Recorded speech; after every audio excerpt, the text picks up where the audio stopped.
Hey, Doris. How's it going? Hey, Regina, it's going very well. How are you? I'm doing great. We have my friend Gayathri with us, and I'm super excited. We worked together for several years and have become reacquainted. And I invited her to talk to us a little bit about conscious leadership. Gayathri, you want to tell us about yourself and tell us what conscious leadership is? Yes, yes. Thank you, Regina, for having me on board. I'm so excited to talk about this topic that I'm so passionate about. And before we do that, let me give a little bit of introduction of who I am to your listeners. So I'm Gayathri Rhiddi, and I'm the founder of Realize to Win. I have over 2 decades of corporate leadership, and in that time frame, I was also coaching leaders. And so today, I'm an executive coach, and I coach leaders across multiple industries and organizations. So with that comes a lot of lessons and a lot of passion for the mind. And that's where conscious leadership has come into my life, and it's become the space that I spend most of my time with. With what my personal life and professional life has taught me, what I've learned is my work is turning inner clarity into visible behaviors. That is how you regulate yourself, how you relate to others, and how you decide with clarity, especially when stakes are high. And so I have developed this model called the SIRE model, which is the blueprint of conscious leadership. And this model is to help leaders know their own inner state and choose a response and express their values that can improve their leadership impact overarchingly. So, if you would describe conscious leadership in maybe 10 words, what might that be? I would say conscious leadership is as a leader when you're creating certain conditions for clarity, conditions for trust and psychological safety, conditions for pacing and capacity for yourself and your team, for decision hygiene is what I call it, which is making decisions with discernment, and closure and follow through. So when you have a combination of this as a result of how you're navigating your leadership state, you would have conscious leadership.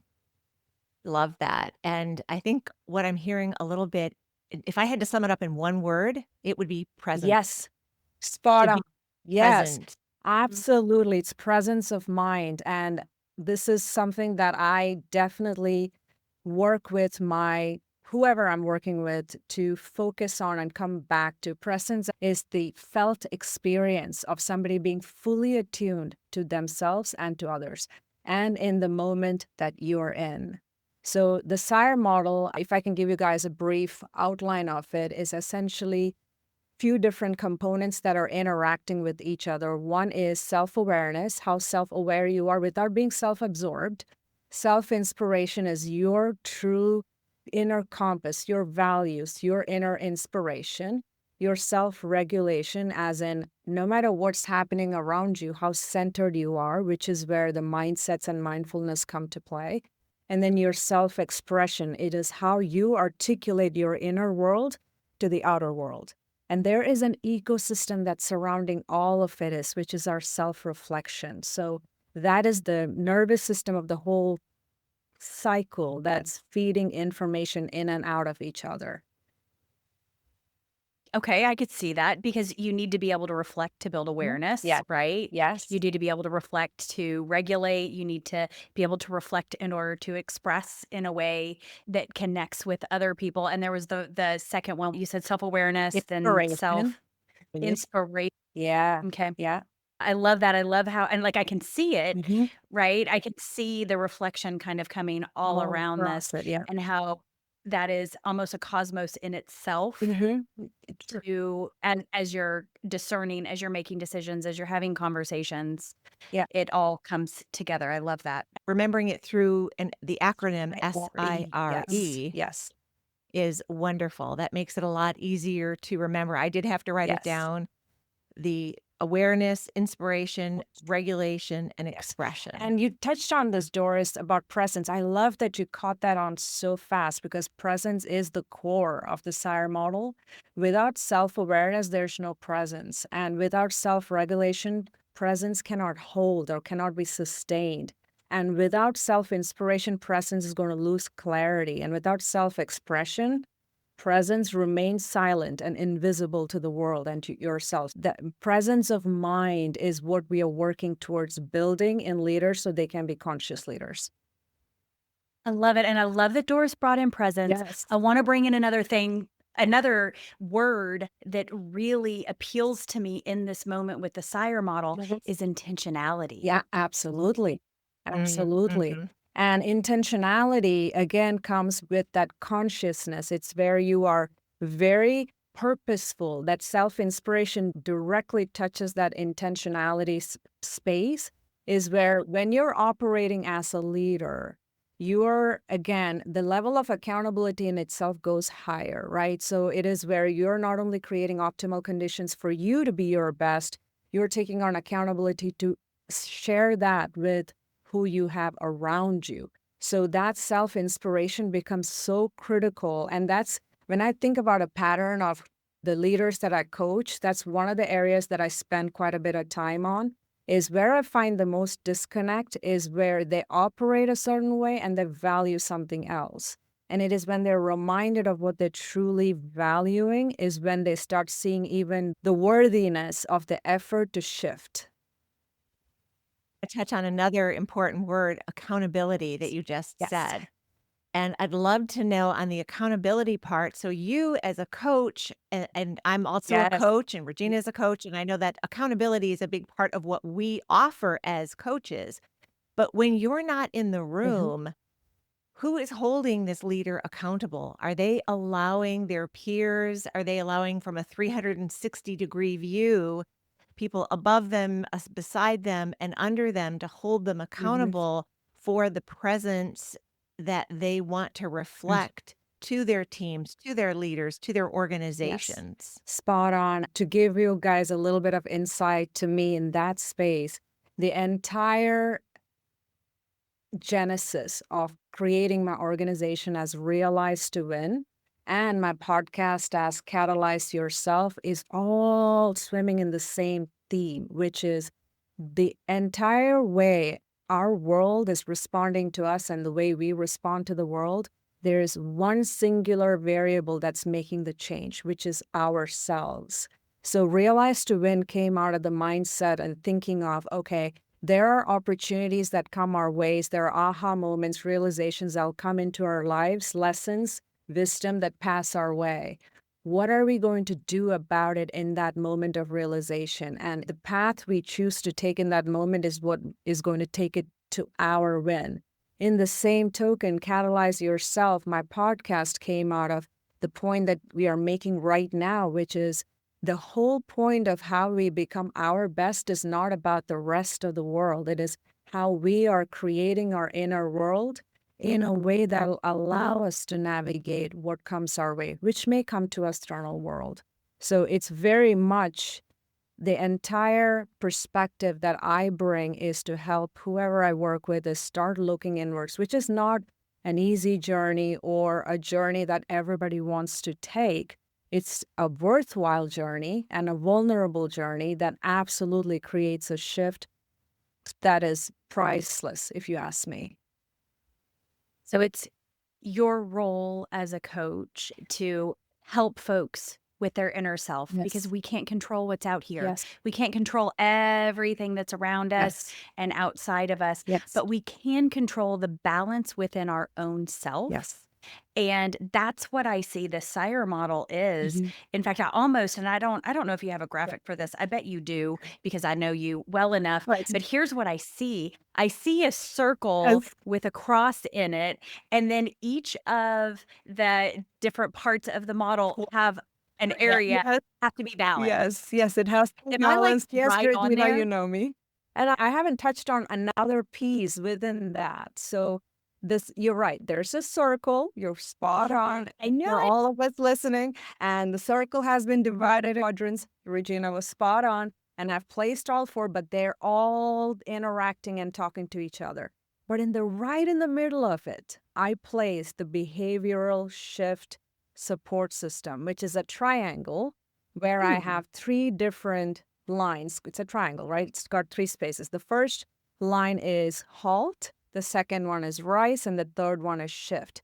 And I integrated that behavioral intervention piece in there because if when we are going through the journey of coming to ourselves and coming into our presence, the first thing that all of us have to recognize, it's not a perfect journey. Why? We are humans. Why? Our nervous systems have been conditioned to operate a certain way for so many years. And it is not a Amen. switch we flip and tomorrow we just turn into this brand new person, right? So we have to give ourselves grace and we have to give ourselves compassion. And when we do falter and a stress scenario creates such a massive condition that our nervous system flips back to an old way, we just have to see it, recognize it, and shift. So HALT is the, would you guys be interested in what the acronym is stand for? Yes, sure. Uh, This is, and you said in this triangle, it's halt, Right. rise and shift, Yes. or halt, recognize and shift. HALT, rise, and shift.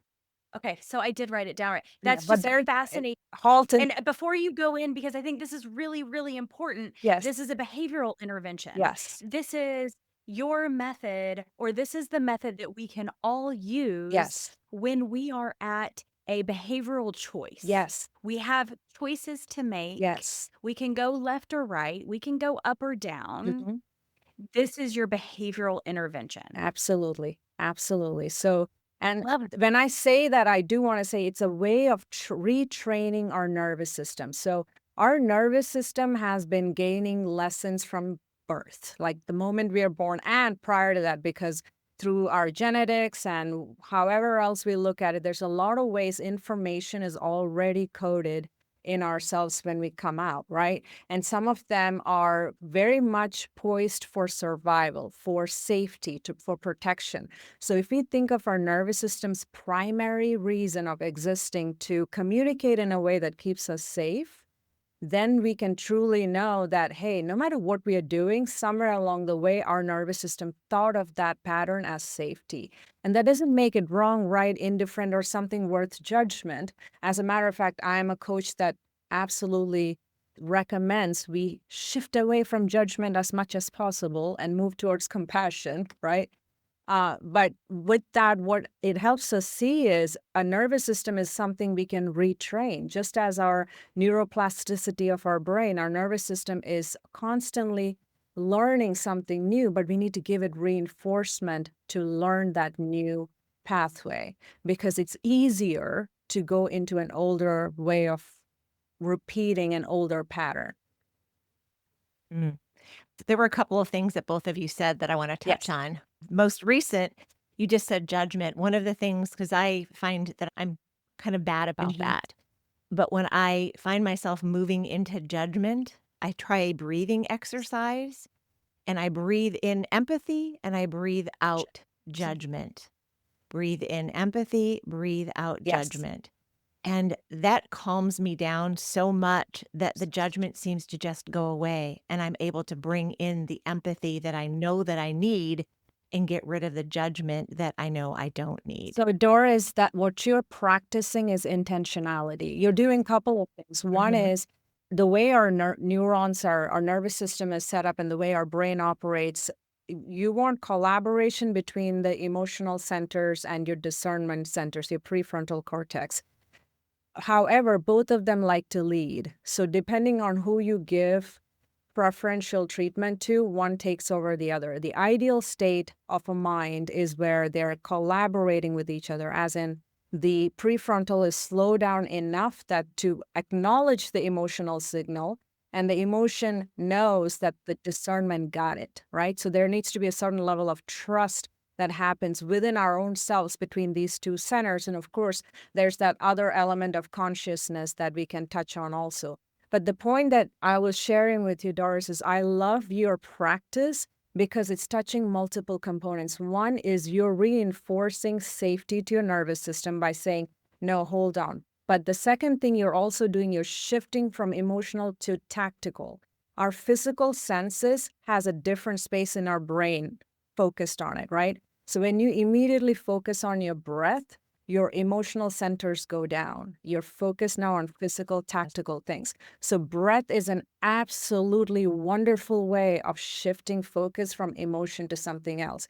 And while you're doing that, you're intentionally telling your mind, entire mind, which is your cognition, emotion, and consciousness, and your nervous system, talking to all of them, that hold, my priority is not judgment, it is empathy. Yes.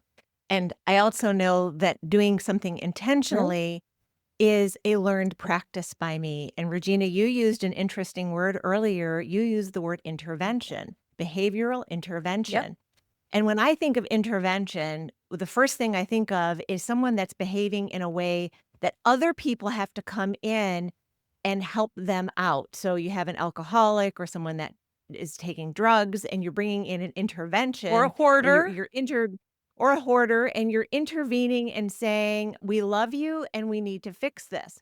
But what's interesting about that is behavior intervention or a behavior shift, it still has to come from within. It Yes. has to be something that I as a leader or I as a person am willing to do. You come to me Yes. and say, "Oh, you need to stop taking drugs or you need to stop hoarding," and I don't want to do it, I'm not going to do it. It still has to come from within. So that breathing exercise I just did is a way that shows, okay, I'm conscious of bad behavior. I need to somehow get rid of that bad behavior or those bad thoughts. My question is, at what point does a leader come to you, Gayatri, and say, I need that intervention or I need that help because I am not able to do it on my own to make that behavioral shift so that I move into conscious leadership? What is very interesting, Doris, is it's not necessarily where a leader comes to me at the time where they recognize there's an intervention. Typically, what happens is there is accumulation of symptoms. So it's usually, oh, my team is not solution oriented. My team is toxic, or I feel like I'm in a toxic environment. I'm burned out. So there's other things that are coming in as a symptom of what could be lack of regulation, lack of how we are setting the expectations and boundaries and how we are operating in the world, right? So it does not necessarily come in as, hey, I need an intervention. It's usually a self recognition of, I need to work on this. And you're spot on, Doris. And intervention is an interesting word because it indicates, as you said, somebody else coming in. But regardless of what came in, the only way a shift is going to happen if the person decides they're going to make that shift. So it's an interesting word. It's almost a catalytic word, but it's not the one that gets the result. The person is the one who has to shift and make the result. Intentional self-intervention. Yes, very much so. It's like that's like the short of it, right? Yes, You've gotta be intentional. yes, You have to want to do it. yes, You have to think to do it. You have to be aware. yes, It has to be conscious yes, in order to do it. yes, You have to wanna do it, which is where the self comes in, and the yes, intervention is making that change. yes. I love it. The breathing is such a good one. And I've used some other ones. I'm very tactile. Yeah. For me, when my emotional center of my brain is just going nuts Mm-hmm. and I need to get back to that prefrontal cortex, Mm-hmm. I will rub my fingers together. Mm-hmm. But usually I actually scratch my nails on my fingertips Yeah. gently Yeah. 'cause I like the way it feels. Yeah. I've done this all my life. I didn't realize that this is what I was doing Oh, when I yes. was younger. Yes. But you can't hold those 2 things at the same time. You can't hold the emotional turmoil and the experience of a physical sensation, whether that's breathing or you're rubbing your fingers together or whatever. And so, what a great way to shift from being overtaken by your emotions and getting back into SIRE model, right? Mm-hmm. Being more self-aware and digging in to the inside and what's actually happening there. Yeah, absolutely. And there's one more point that I do want to make, Regina, because even that physical tactile, if we lose our intentionality, can become just a habit. I know all of us know where if somebody is anxious or if they're stressed, there are stress tactile behaviors too. And You bet. where somebody might just do certain activities from it. Bite their nails. Yes, with their body, which Yeah. is not necessarily utilizing that tactile activity with intention. So what? Because it's unconscious. Yes, and what that ends up doing is it now just becomes a tell on your part. Like everybody knows you're stressed because you're pulling on your hair. It has to be, it all comes down to purposeful, conscious behavior where you're self-aware and you are recognizing you're behaving a certain way and you know your thresholds of when it's gone past. So it's very subtle behaviors that we're doing, if at all, that is for us, not for the world to see. It's for us to know. Coming back to the halt, the triangle, the halt, you touched on it, Regina. You said, did you say recognize? Yes, I did say recognize for halt, because halt Okay. is where you recognize what is happening. So stands for hesitation, and then A stands for avoidance, L stands for lack, and T stands for tiredness. So no matter what is happening around us, there is a reason we are hesitating. There's a reason we are avoiding. There's a reason why we think with a scarcity mindset. And there's a reason we feel just exhausted and don't want to do it. So the first step is knowing you have reached that state. So recognize, are you in hesitation? Are you in avoidance? Are you having a scarcity mindset? Or are you just exhausted? And that is the first step of that intervention. And that is when you have recognized, okay, I'm hesitating. Then you move into, okay, why? So it's truly recognizing what is it that's I'm hesitating, but what is my inspiration? What's my intention? So RISE starts with recognition, intention, senses, and evaluation. So what that is, okay, I recognize that I'm hesitating, but my intention, my inspiration is to make an impact. So let me come back to my senses and let me evaluate my next step. So it's essentially creating a step by step for our mind and nervous system to learn a new way of behavior. Instead of something happened, I'm exhausted, I can't think, I'm hesitating, I'm almost catatonic, I don't know how to move. So this is a way of giving, okay, you recognize it, but what was your intention? And let's touch your senses, get your mind to the right space, let your brain shift to the right centers of focus, and let's evaluate our next step. And then we shift. And shift is where our inner alignment is followed through. So it's where before you do anything, you stop, you evaluate, you have a direction, you stop, and then you highlight what it is that you want to do, you integrate it, you flow into that behavior, and then finally, you trust yourself. You have to trust the process and you trust yourself. And that's how you shift. So it probably takes people a while to do this. I mean, it's detailed. There is a lot here. And so my guess is that people are working with you and you are practicing this together. You are co-practicing Yes. this model as they're working through some of their challenges, and you're helping them self-serve this model so eventually they can do it on their own. Yes. Is that a good guess? There's two parts to it. One, there are all kinds of minds out there, right? That includes the mind that wants to know exactly what each step is, and those minds who just give me the high level things that I need to do. So for those minds who just want to know, give me the high level 3 steps, I have halt, rise, and shift. Halt, stop, figure out where you're at, rise out of it, That's right. and shift. And then there are those of us who can fall into a spectrum of detail. Some of us want a little bit, some of us want a lot more. So I have tried to think through what that looks like for all spectrums. Wow. I instantly think about the disc model and the That's right. D in the disc You model. They you just have want all the 3. kinds of minds. They want the 3. The Yes. C, the conscientious priority in the disc model, they want the Detail. details. They're very That's right. analytical, research Yes. based. They want all the That's right. details. Very So interesting. if I Yes. tell love those that individuals, you different just hold, version. rise, and shift, they'll be like, but what does that mean? So I can be very clear about now you stop. What are you thinking about? What did you decide? What was your evaluation or result? Okay, now you highlight that, you integrate that into your behavior or flow into that behavior. and then you trust yourself. That is a sequence of behaviors that can be repeated. Oh, it is so simple and it is so complicated and it is so beautiful all in the same Mhm. moment. It is holding two things to be true in the same moment. The halt, rise, and shift. You're right. So simple.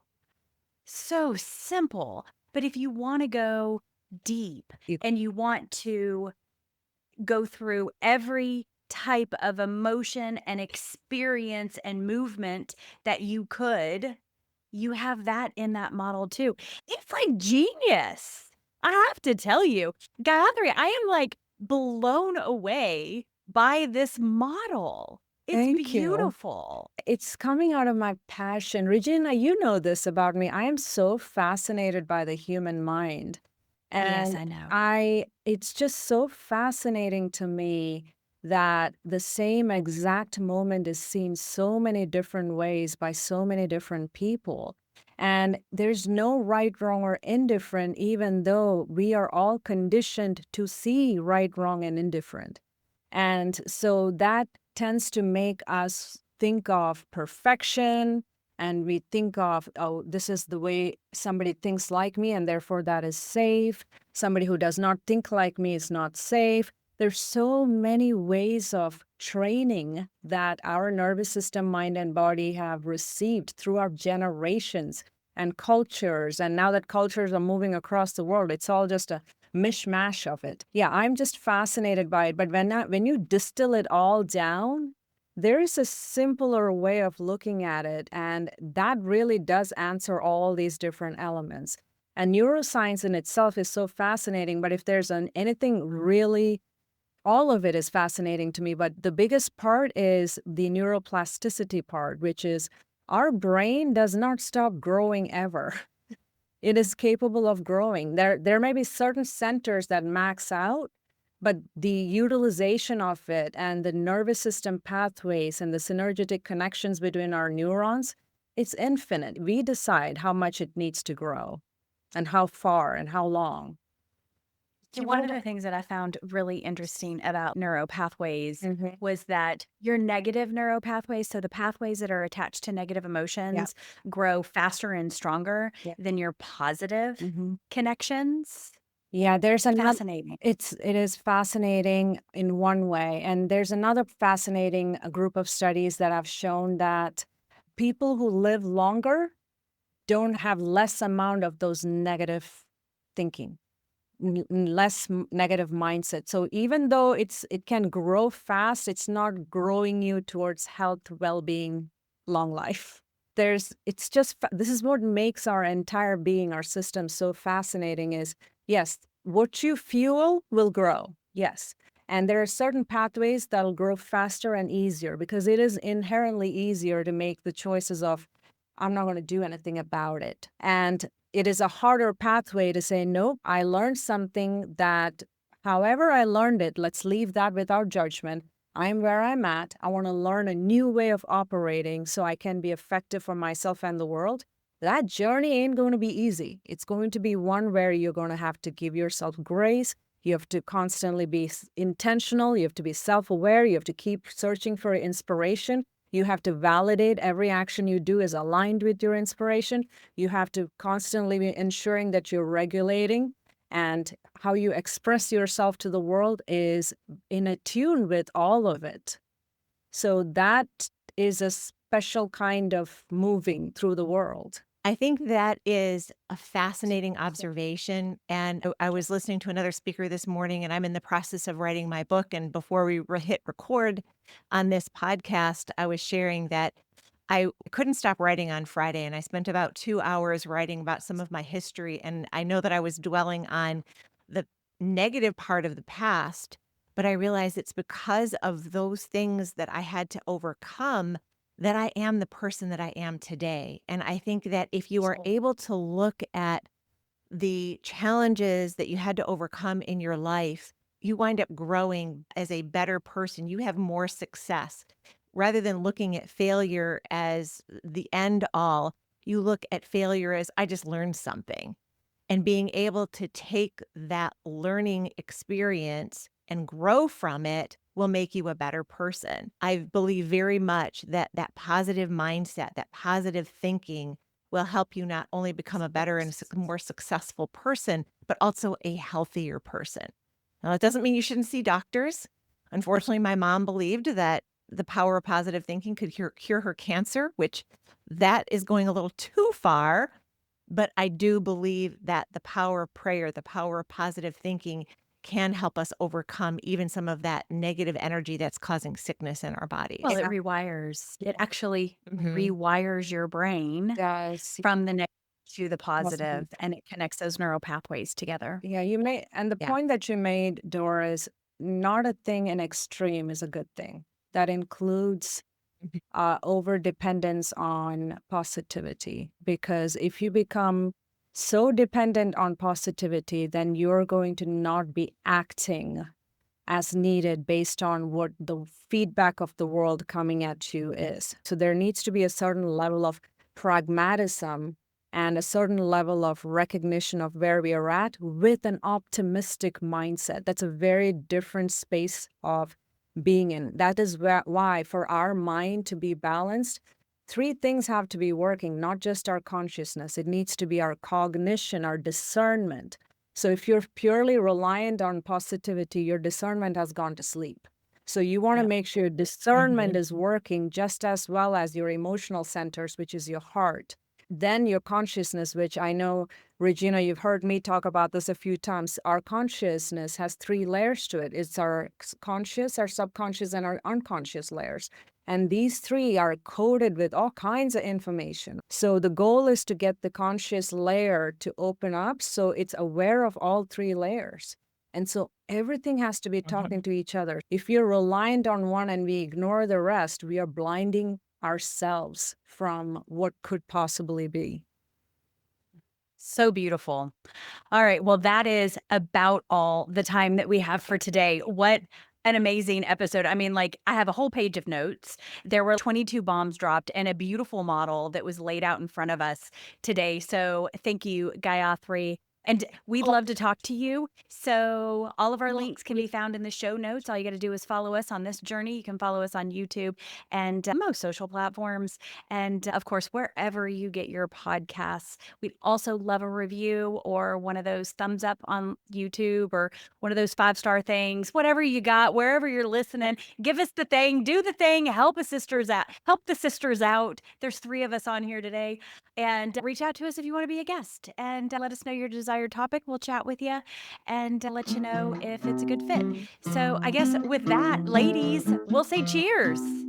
Thank you for having Cheers. me. Cheers.